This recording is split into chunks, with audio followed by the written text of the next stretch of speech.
Hey, Dave here, Fix and Fly RC. Hey,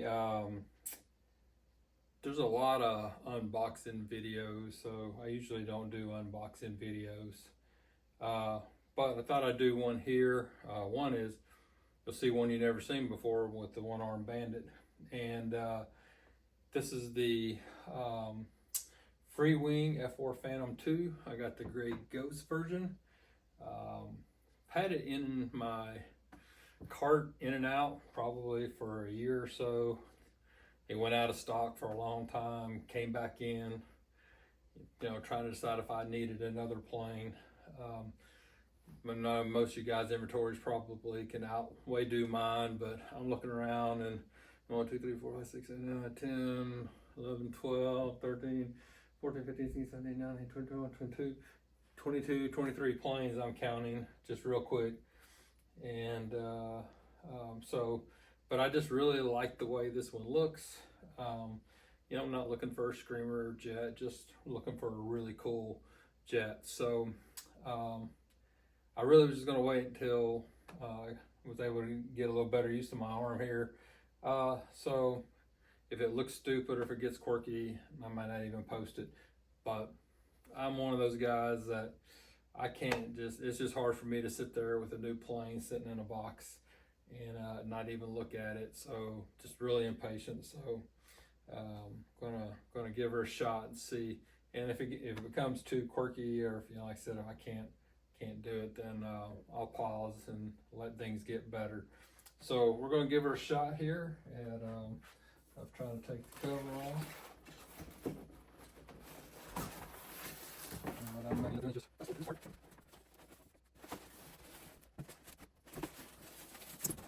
Alright, there we go. And as you can see, of course you saw from the box there, but cool looking plane just on the box itself. And of course right out of the box we have the instructions. Look like some setup guide.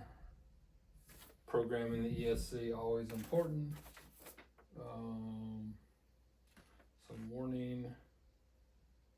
So it talks about the things that are 5.5 volts. Handy dandy little knife here.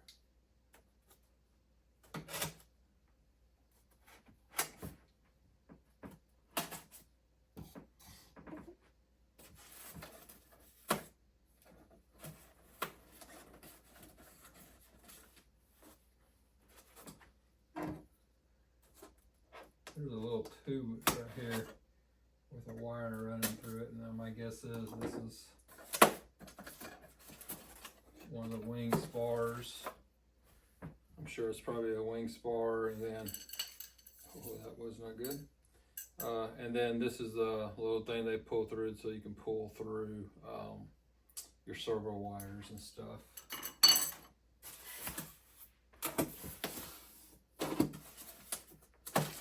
We have some glue taped in the box real well. Not sure why they did that.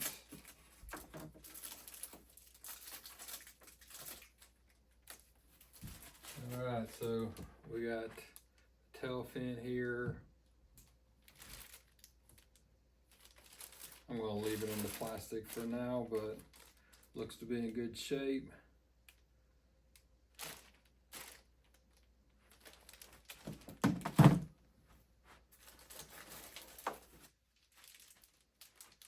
Again, one of the wing assemblies, right wing.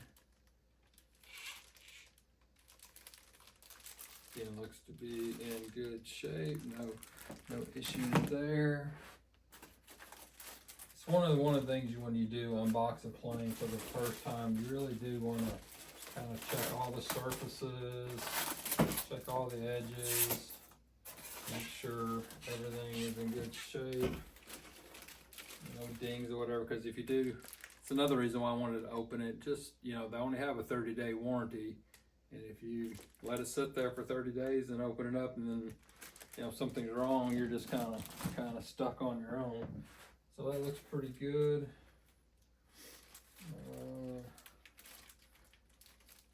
some screws and some of the other attachment hardware.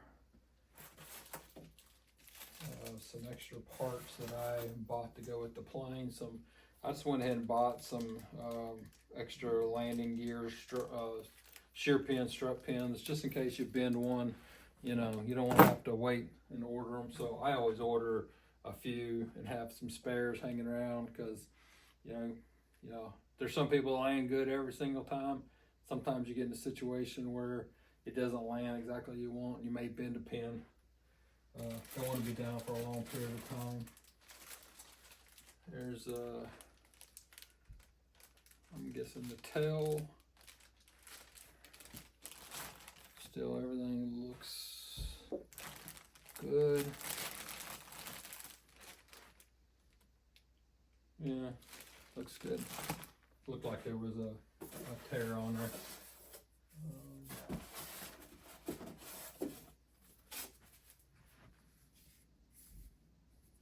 I think that may be a landing hook or something. A couple other little pieces, I'll have to figure out where those go later. Another wing spar. All right, now probably the beauty part.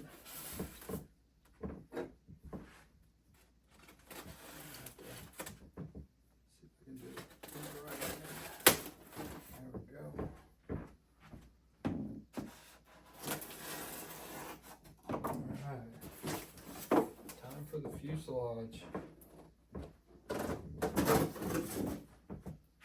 Okay, so just got some more parts in here. Got plenty of missiles. Got some more of the tail fins. Those all look good. Got the tanks. They all look good.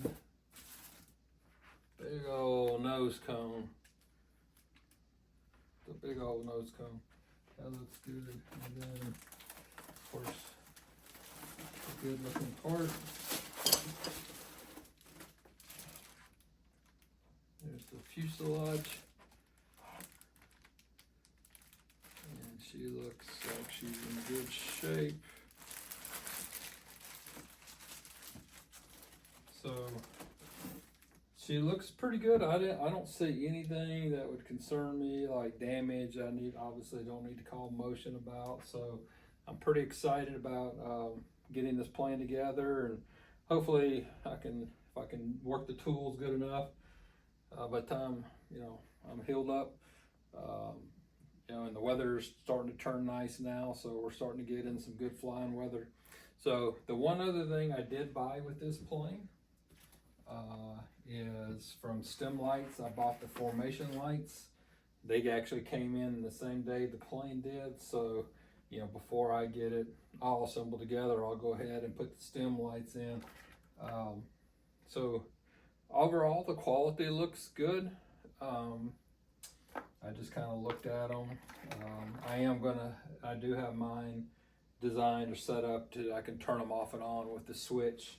I also got the canopy lights that go with it. So the only uncomfortable thing is you're going to have to unbond the canopy to put our cockpit lights, and put the cockpit lights in there. So that'll be a little weird to have to do that. Start taking, feeling like you're tearing your plane apart before it gets new. The only thing I would say thus far and what I've seen is I have found one video on YouTube where somebody kind of went through, for the most part, installing the lights, the canopy lights. So there's really no instructions on exact where the best placement for the lights are, or the best way to run your power lines.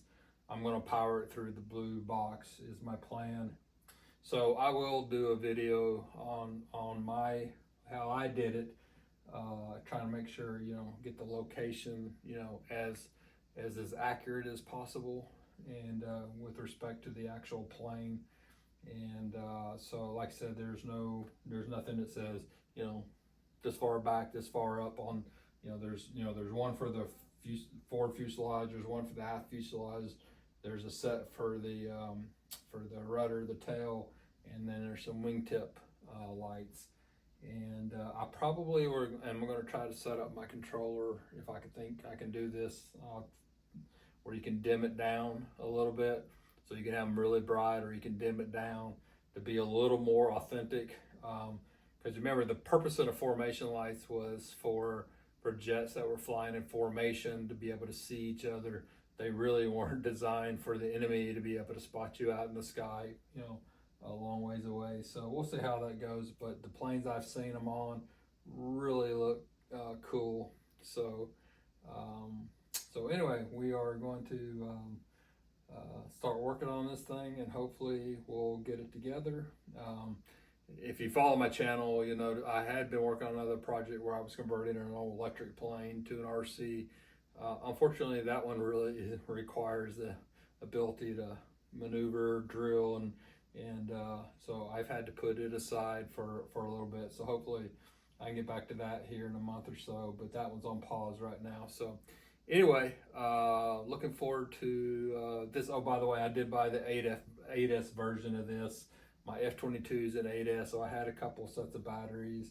It's a little bit more expensive, but I thought at the point that I was starting to invest this much money in the plane, might as well go ahead and step it up and just get that little extra oomph and power, and see how she flies. So if you own this plane, got any comments or recommendations, and want to give us a comment, help us out, that'd be great. Otherwise, look forward to some future videos on the building of my F-4 Phantom, and hopefully a very successful maiden sometime in the near future. Dave here, Fix and Fly. Happy flying.